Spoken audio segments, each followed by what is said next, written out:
Hey there, it's Kristen, and today we are talking about Charmed Season 3, Episode 13. We are getting closer and closer to the end of this season, and things are just getting wilder and wilder every episode. So I'm so excited to talk about this one with you guys. In the last episode, we had seen that the Charmed ones had finally found out, oh yeah, what happened to Abigail and Jordan?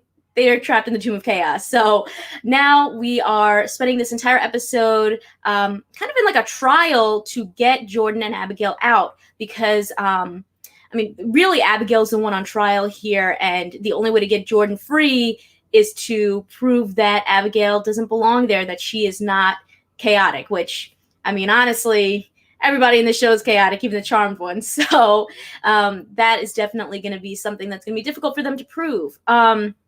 Now, one of the things that I really liked about this episode is that we are, again, continuing to dive even further into Abigail's story, which is something that I was really glad to finally learn more about last episode. And I think it's something that, honestly, we should have learned about a bit sooner.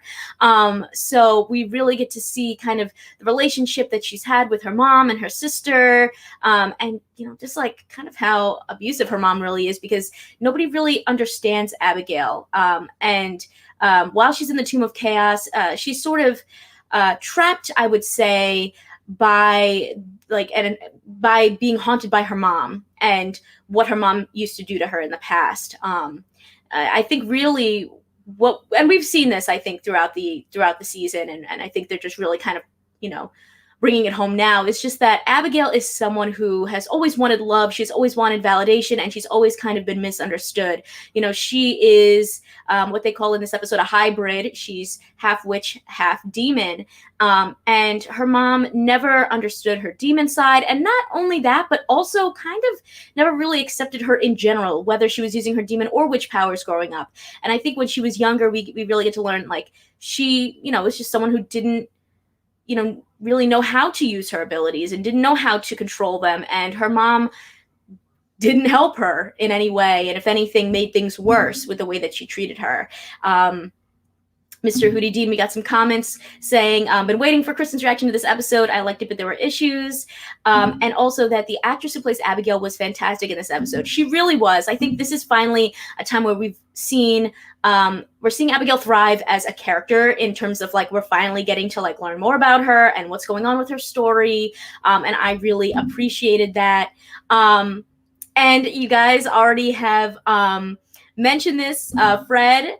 Reminded you of an OG episode, and Conspiracy World reminded you of an episode. Yeah, so there was a trial episode in the OG Charmed called Crimes and Witch Demeanors, and that had a similar trial aspect. The Charmed ones were on trial, and there's another episode that was called Cat House that had a lot of clips. This was an episode that had just like a lot of clip moments going back, throwing it back to past episodes. So it was kind of interesting to see how, you could kind of twist things that have happened on these episodes of Charmed to be, innocent or guilty based off of, different perspectives. Anyway, so going back to Abigail, yeah, like her mom was really punishing her for being half demon, but also was just treating her poorly in general, whether she used her demon or witch powers. And so I really was feeling for Abby in this episode, and I think that I'm glad that we finally have gotten to learn more about her. Of course, what makes this kind of extra worse, the fact that we're trying to save Abigail, and she's on trial, is that Jordan, an innocent black man, is being held in this ancient prison, even though he hasn't done anything. And so, I think that they're definitely trying to bring that parallel to, issues that we currently face, where, there are a lot of times where innocent people of color are, put into situations that they don't, they shouldn't be in, that they didn't do anything wrong. So I think that they were definitely trying to show that in this episode. In order to get through the trial and kind of finally get Abigail to say things that will make her look good, Maggie gives her a truth serum, and you really get to learn more about what, Abby has been thinking about. And there's a lot of reveals in this episode, I will say. I mean, first of all, we get to learn a lot more about Abigail's mom.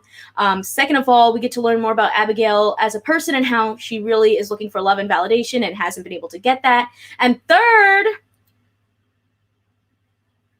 I know you guys are probably freaking out, but like Mel and Abigail, I don't know what everyone was shipping that called, like Meligail, Mabby, whatever it is, it's real.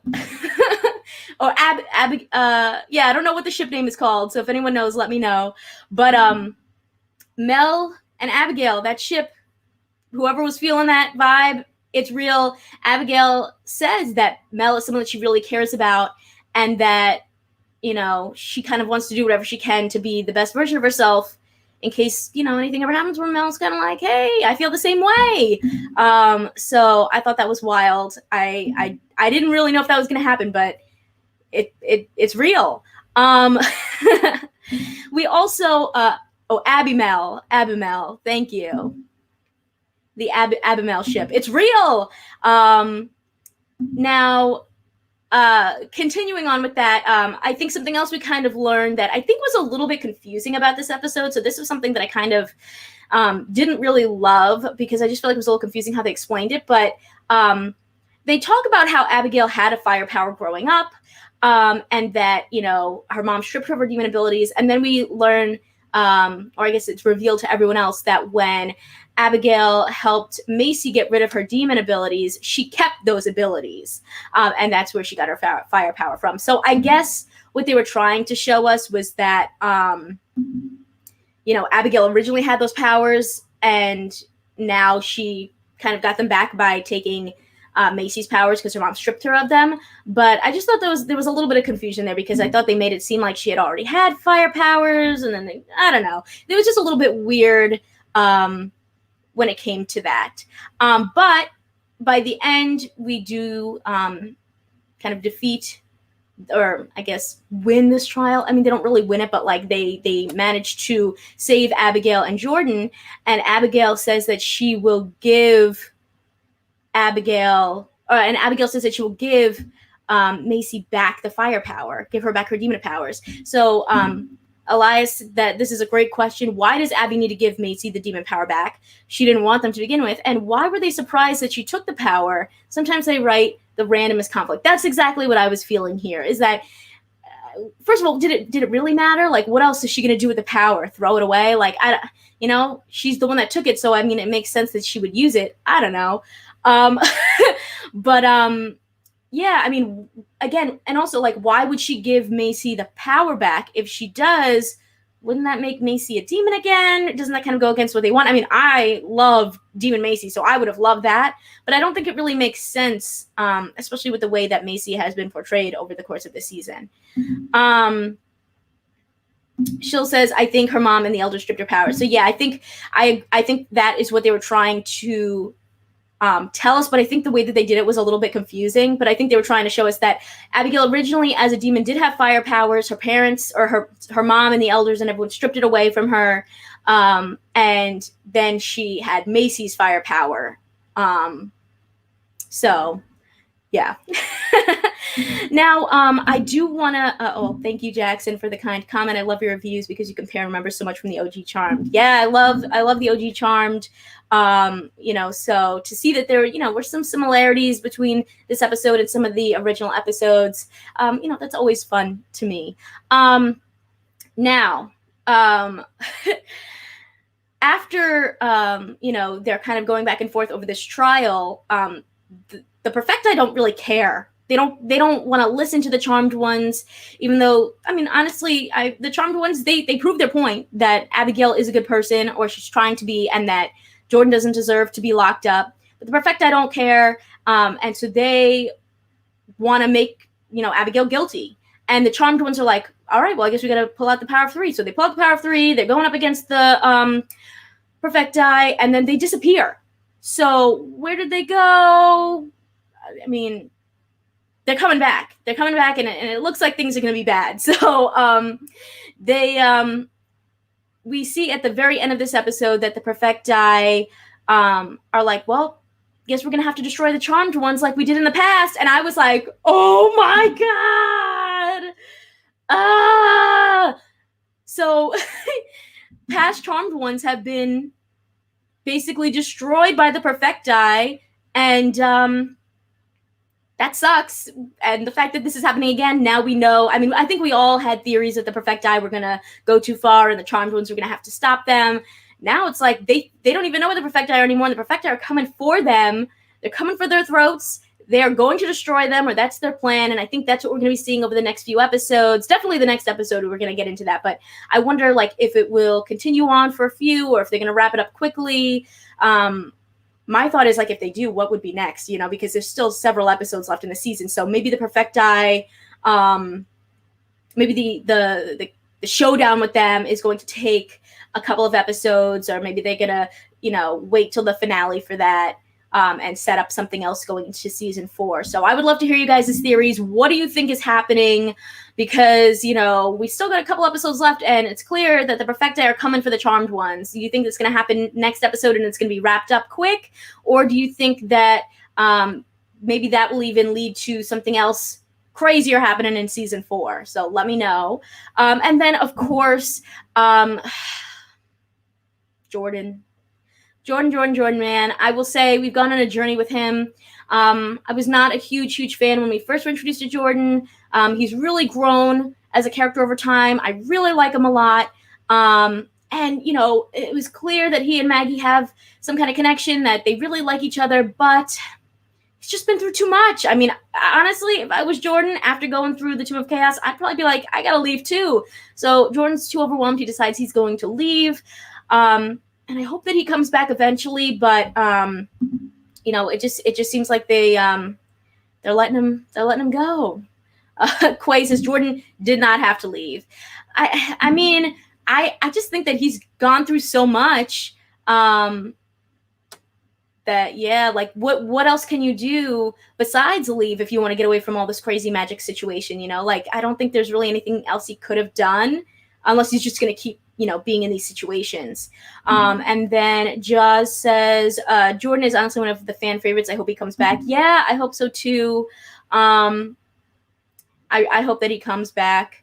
And so really, I think by the end of this episode, you know, we got a couple of questions, really, like, what's going to happen with Abigail? Is she really going to give Macy her demon powers back? And why would she do that? 2, is Jordan going to come back? And when will that be? You know, I hope that he's not gone that long. I hope they're not, like, kind of writing him off of the show. And then 3 is, what are the Perfecti going to do? They took the ancient stone tablet, so what are they going to do with that? You know, I'm very curious as to what's going to happen next. I think also we Conspiracy World, we didn't really see Harry in this episode. You know, and there was this whole, you know, situation last episode where the Perfecti were going to help him become mortal so that he could be with Macy. So what's going to happen with that now? There's just a lot of questions, and I'm curious as to, you know, are we going to resolve that all next episode and start something completely different? Or are we going to, like, kind of milk it till the end of the season and have some big battle with the Perfecti? I can't wait to see. Conspiracy World says Jordan is leaving like Daryl. No! No. I hope that Jordan comes back. Shannon says, why didn't Maggie tell him that she liked him? Yeah, I always hate in shows where, like, they're so close to telling their truth and then they don't, and you're just like, come on, you could have just said it. You know, so there's a lot going on in this episode, and overall, I have to say I did enjoy it. I think there was a little bit of confusion about, like, the power situation with Abigail and Macy, but for the you know, overall, for the most part, I really enjoyed this episode. I thought it was fun to kind of see them in this trial situation and learn more about Abigail. There was, you know, a lot of big reveals in this episode, which is what I want to see a bit more of. And yeah, I'm really curious to see how the rest of this season is going to go, because I feel like the last 2 episodes, this one and the last one, were really strong. I feel like a little bit before then we were kind of, you know, not really feeling it. So, you know, I'm excited to see what happens. And, you know, will maybe something even end up happening with Abigail and Mel, because that was a pretty big reveal as well. And yes, Jazz. It was really nice seeing all the sisters in more than one scene together. Yeah, I definitely noticed that, and I appreciated it. I noticed also some moments specifically with Macy and Mel, which I was like, oh, finally. You know, we're seeing people, you know, the sisters that we haven't seen together all the time together for once, which I love to see. And yeah, going into the next episode, like I said, I'm curious to see what's going to happen next. It's not till like a little bit further into June. I think June 11th is the next episode. So we have a little bit of a break. We always got breaks. But I want to wrap things up just because I know a lot of you have said that you want shorter videos about Charmed, that you like my you know, regular reviews. I feel like the live stream lets us talk a little bit, and also is a little bit easier for me bandwidth wise. You know, so if there's anything that I didn't address yet in this video, any comments or questions or thoughts that you had, feel free to leave them in the comments, and I'll definitely reply in the comments. But I want to wrap this up just because I know a lot of people prefer a little bit of a shorter video, and hopefully this will appease those who want to, you know, be a part of the live stream, but also want to watch something a little bit shorter. So thank you guys so much for watching, and I will see you in the next video. Also, I have tons of other videos coming out this week, so make sure to check those out, from Panic to Cruella. There's a lot of great stuff coming out. And I can't wait to talk to you about those videos as well. All right, I will chat with you soon. Bye.